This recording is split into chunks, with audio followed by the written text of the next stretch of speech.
Violencia, corrupción y amenazas. Son episodios que nunca fueron ajenos al fútbol. Si bien el Mundial de Uruguay 1930 mantiene algunos tintes románticos, también tuvo el condimento del fanatismo irracional hacia este deporte. Hola, ¿qué tal? Soy Fede Chayla, bienvenidos a este nuevo video. Este es el primero de una nueva serie de videos donde vamos a estar rememorando las mejores historias y curiosidades que pasaron en cada edición de los mundiales. Si te gusta este contenido, hacémoslo saber suscribiéndote al canal y activando la campanita. El día de hoy es el turno de Uruguay 1930. La teoría del origen de la Copa del Mundo hasta hace unos años era la que nos contaba la FIFA. Es necesario destacar que gran parte de esta historia tenía como fuente principal un libro escrito por el mismo Jules Rimet, que seguramente escucharon nombrarlo porque además de ser presidente de la FIFA, su nombre quedó eternizado como nombre del trofeo mundial por algunos años. Según esta versión, el torneo no hubiera existido si no fuera por quien era en aquel entonces presidente de la FIFA, y aseguraba que Rimet le hizo frente a los países europeos que habían boicoteado la decisión de que el mundial se jugara en Uruguay.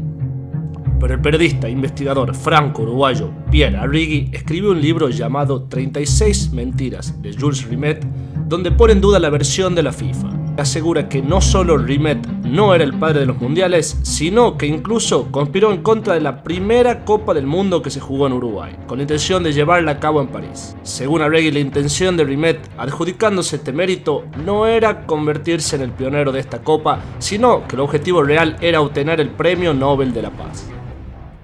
Para la construcción del trofeo fue contratado el artesano francés Abel Lafleur, que lo dejó listo en abril de 1929 y lo llamó Diosa de la Victoria, aunque en un principio fue más reconocido con el nombre de Copa del Mundo, hasta el año 1946 que se le cambió el nombre a Copa Jules Rimet, en honor al supuesto creador del torneo.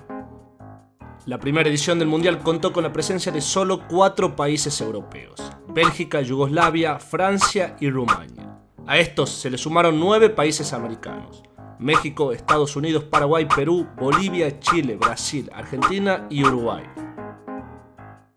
Viajar desde Europa hacia América en esa época era toda una epopeya, y en el viaje de algunas selecciones surge uno de los momentos más coloridos previos al Mundial. Este barco, construido por escoceses en los años 20, se dio el gusto de trasladar 3 selecciones, 3 árbitros, la Copa del Mundo y un rey al primer mundial. Sí, todos en un mismo viaje. Algo impensado hoy en día, pero súper razonable para lo que significaba en esa época viajar desde Europa hacia América. El 5 de junio de 1930, el rey Carol de Rumania fue coronado por sorpresa en Bucarest después de regresar de su exilio en Inglaterra. Una de sus primeras decisiones para conseguir el favor de su pueblo consistió, ni más ni menos, que en forzar la participación de la selección rumana en el Campeonato Mundial de Uruguay. El rey Carol además fue el encargado de conseguir los permisos de trabajo para que los futbolistas puedan viajar al Mundial. La delegación rumana junto con el rey se subieron en un tren rumbo a Génova. Y el 19 de junio desde Génova arrancaría la aventura del Conte Verde. La primera escala fue en Villefranche-sur-Mer para sumar a la delegación francesa, junto con el presidente de la FIFA Jules Rimet y el trofeo. Días después, una nueva parada en Barcelona para que se sume la selección belga junto con 3 árbitros. Y 10 días más tarde tuvieron la última parada previa a Uruguay, Río de Janeiro, para sumar así al equipo brasileño. El día 5 de julio este largo viaje llegaba a su fin. Los jugadores tuvieron que arreglárselas para entrenar como pudieron dentro del barco. Y según relató Rudolf Betzer, el delantero rumano, los asientos eran horribles. Los bancos nos rompieron los huesos, pero valió la pena. También recuerda que solamente un solo balón se le cayó al agua durante todo el viaje. Mientras tanto, la selección yugoslava hizo su viaje en solitario. En un principio iba a viajar con la selección de Egipto, pero este equipo se bajó a último momento del torneo mundial. El torneo estaba dividido en 4 grupos. Un grupo tenía 4 equipos y el resto 3. En esa época el triunfo sumaba 2 puntos y el empate 1. Solamente clasificarían a semifinales los ganadores de cada grupo. El 13 de julio fue la fecha designada para que corra por primera vez una pelota en un partido correspondiente a una Copa Mundial de Fútbol. Los partidos que se disputaron ese día fueron Francia-México con victoria de los franceses por 4-1 y Estados Unidos-Bélgica, donde el equipo norteamericano se llevaría los 2 puntos. Lucien Laurent, jugador francés, fue el encargado de convertir el primer gol de un mundial. Su humildad no lo dejaban entender por qué, después de retirado, se convirtió en una leyenda del fútbol.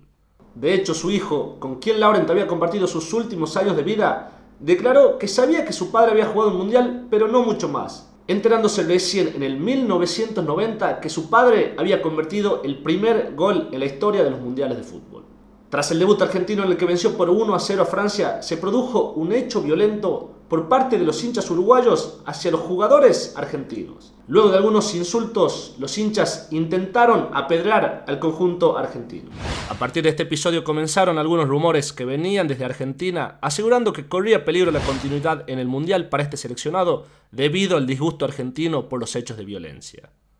Los primeros partidos solo se disputaban en el Estadio Pocitos y Parque Central. Si bien el Estadio Centenario había sido construido especialmente para el Mundial, este recién se estrenó el sexto día de haber empezado la competencia. El 18 de julio, miles de personas se acercaron al Estadio Centenario, no solamente para ver el debut del seleccionado uruguayo en el Mundial, sino también para estar en la inauguración del estadio que llevaba su nombre debido a que aquel día se cumplían 100 años de la jura de la Constitución uruguaya. También esa jornada se produjo el desfile por parte de los seleccionados participantes de aquel mundial.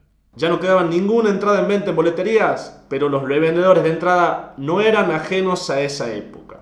Las entradas que en un principio costaban 20 céntimos multiplicaron por 10 su valor. El desfile fue un éxito. Todas las delegaciones recibieron el apoyo de la multitud que se hizo presente en el nuevo estadio. Por su parte, la delegación argentina, que días antes había sufrido la violencia de algunos hinchas locales, fue aclamado por todo el estadio. Una clara manifestación de desagravio por parte de los hinchas que condenaban el accionar de las minorías violentas. El último partido argentino de la fase de grupos volvería a tener la violencia como protagonista. Luego de una fuerte entrada se armó un tumulto que, según cuentan crónicas de la época, hubo patadas, trompadas, cabezazos y hasta mordiscos. La policía tuvo que intervenir mientras los hinchas intentaban entrar al campo de juego.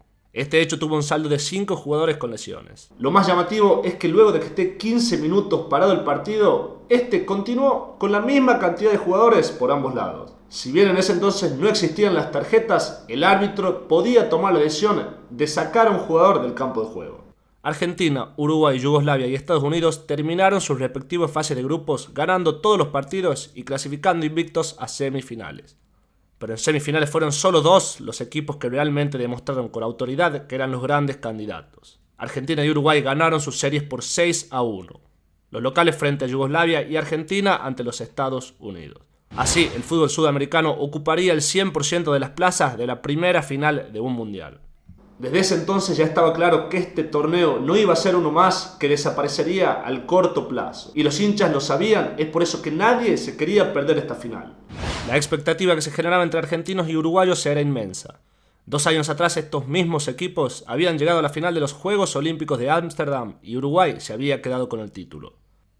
Miles de argentinos viajaron al país vecino. En los mismos barcos que viajaron los hinchas viajaban también policías argentinos para sumar más control, porque se presumía que muchos hinchas llevarían armas. La previa a esta final tuvo de todo. Lógicamente volvieron a aparecer los revendedores de entradas y tuvo un episodio muy particular. Horas antes de empezar el partido, entre los jugadores argentinos que iban a entrar al campo de juego no figuraba Monti, una de las figuras del equipo argentino. Esto se debía a que el jugador había recibido amenazas para que su equipo no gane. A Monti lo iban a perseguir las amenazas en las finales de mundiales. El mundial siguiente, en 1934, jugó la final, ya vistiendo la camiseta italiana, y recibió amenazas con la obligación de ganar aquel mundial. A pesar de esto, Monti fue convencido para jugar la final de Uruguay.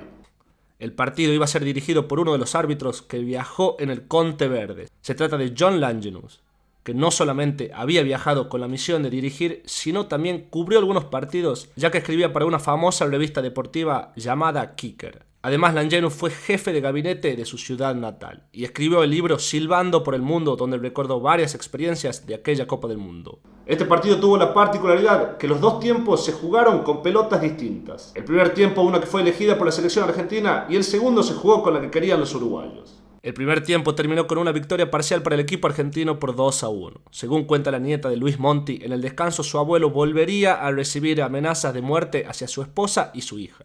Aquella tarde, Monti no pudo lucirse. El partido terminó 4-2 a favor de los uruguayos, convirtiendo a los locales en los primeros campeones de una Copa del Mundo. El Río de la Plata se dividía entre la alegría absoluta de los uruguayos y la tristeza por parte de los argentinos.